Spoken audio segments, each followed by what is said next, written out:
Halo, selamat datang di channel Alur Story. Pada kali ini kita akan membahas alur cerita dari novel Hazure wa Kuno, Joutai Ijo Skill, The Saikyo ni Nata Ore Gasubete wo Jurin Surumade volume pertama.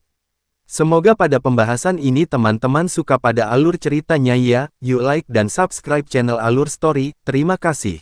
Cerita dibuka dengan situasi yang tidak biasa ketika seluruh kelas 2C dari Akademi Okito tiba-tiba dipindahkan ke dunia lain saat sedang dalam perjalanan sekolah.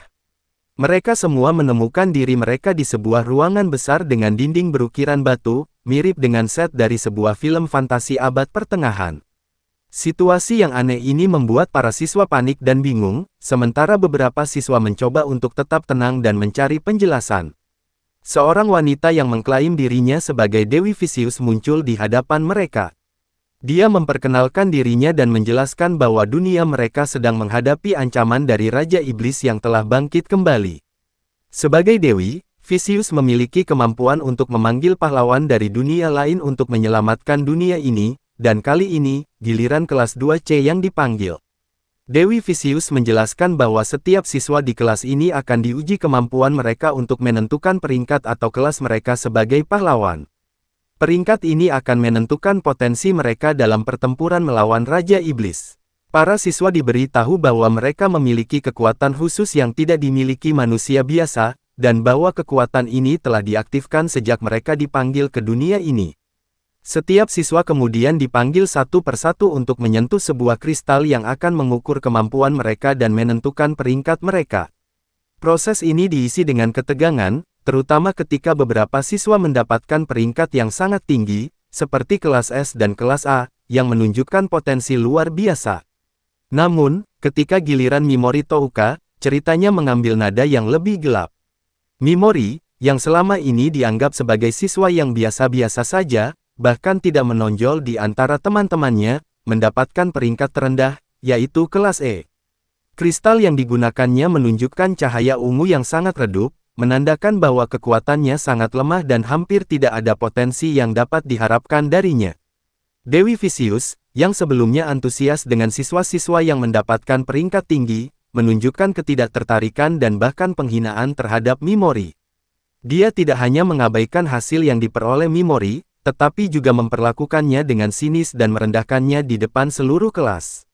Dewi Vicious kemudian memutuskan bahwa Mimori tidak layak untuk menjadi pahlawan. Dia menjelaskan bahwa pahlawan dengan peringkat terendah selalu menjadi beban bagi yang lain dan tidak memberikan kontribusi apapun dalam pertempuran. Oleh karena itu, dia memutuskan untuk membuang Mimori ke dalam reruntuhan pembuangan, sebuah tempat yang terkenal sebagai lokasi yang sangat berbahaya di mana penjahat dan orang-orang yang tidak diinginkan dibuang untuk menghadapi kematian yang pasti. Mimori, yang merasa dikhianati dan dihina, tidak punya pilihan selain menerima nasibnya. Dia dipaksa masuk ke lingkaran sihir teleportasi yang akan membawanya ke reruntuhan pembuangan, sementara teman-teman sekelasnya hanya bisa menyaksikan dengan campuran ketakutan dan ketidakpedulian. Mimori yang dihadapkan pada kenyataan pahit bahwa dia dianggap tidak berguna oleh orang-orang di sekitarnya, termasuk Dewi yang memanggil mereka.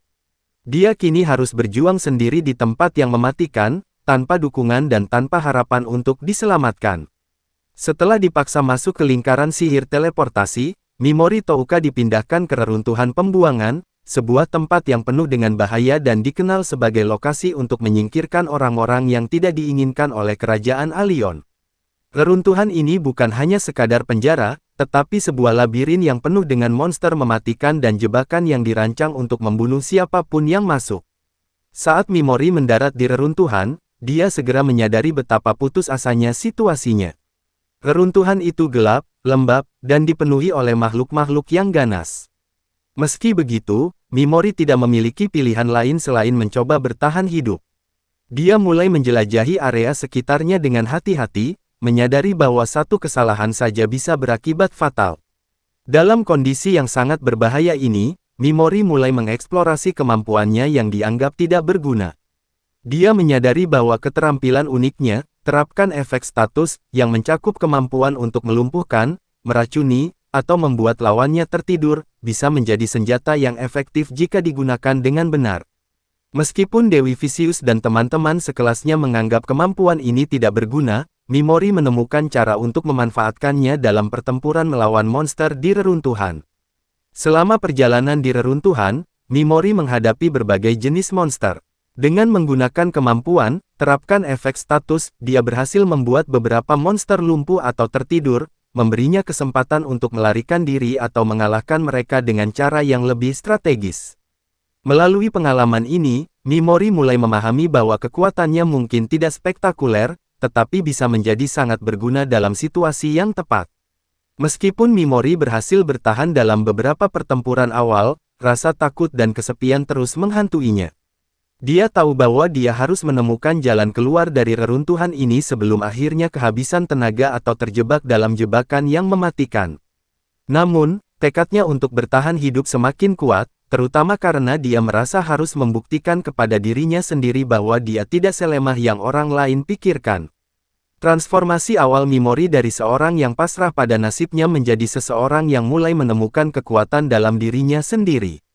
Dia tidak hanya belajar bertahan hidup, tetapi juga mulai memikirkan bagaimana dia bisa membalas dendam pada mereka yang telah membuangnya. Mimori Touka mulai menghadapi realitas keras kehidupan di reruntuhan pembuangan. Setelah beberapa hari menjelajahi reruntuhan yang gelap dan berbahaya, ia semakin menyadari bahwa tempat ini dirancang untuk membunuh siapapun yang dimasukkan ke dalamnya.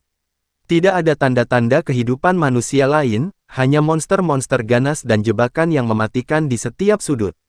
Mimori menghadapi tantangan baru yang lebih besar dibandingkan sebelumnya. Dia mulai merasakan efek dari kelaparan, kelelahan, dan rasa takut yang terus-menerus menghantuinya. Meski demikian, tekadnya untuk bertahan hidup tetap kuat, dan dia terus mencari cara untuk keluar dari reruntuhan ini. Dia menggunakan segala yang dia miliki, termasuk benda-benda yang dia temukan di reruntuhan, untuk membuat perangkap atau senjata improvisasi. Keterampilan, terapkan efek status, yang awalnya dianggap tidak berguna oleh Dewi Vicious dan teman-teman sekelasnya ternyata menjadi senjata utama Mimori. Dia menggunakannya untuk melumpuhkan atau melemahkan monster-monster yang lebih kuat, memberinya kesempatan untuk melarikan diri atau membunuh mereka sebelum mereka bisa membahayakannya. Namun, setiap kali dia menggunakan keterampilannya, dia juga merasa semakin sadar akan keterbatasannya.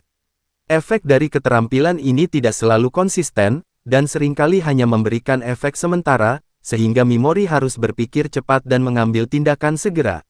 Selama perjalanannya di reruntuhan, Mimori menemukan catatan-catatan dan petunjuk yang ditinggalkan oleh orang-orang yang pernah berada di sana sebelumnya.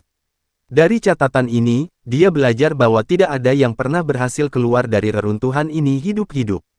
Namun, Mimori menolak untuk menyerah pada nasib seperti orang-orang sebelumnya. Dia bertekad untuk menjadi yang pertama yang berhasil keluar dari tempat ini. Menyoroti pertumbuhan karakter Mimori, dia mulai berubah dari seorang yang awalnya pasrah pada nasibnya menjadi seseorang yang gigih dan pantang menyerah. Mimori mulai menyadari bahwa dia memiliki potensi untuk lebih dari sekadar bertahan hidup. Dia mulai memikirkan cara untuk membalas dendam pada Dewi Vicious dan teman-teman sekelasnya yang telah membuangnya.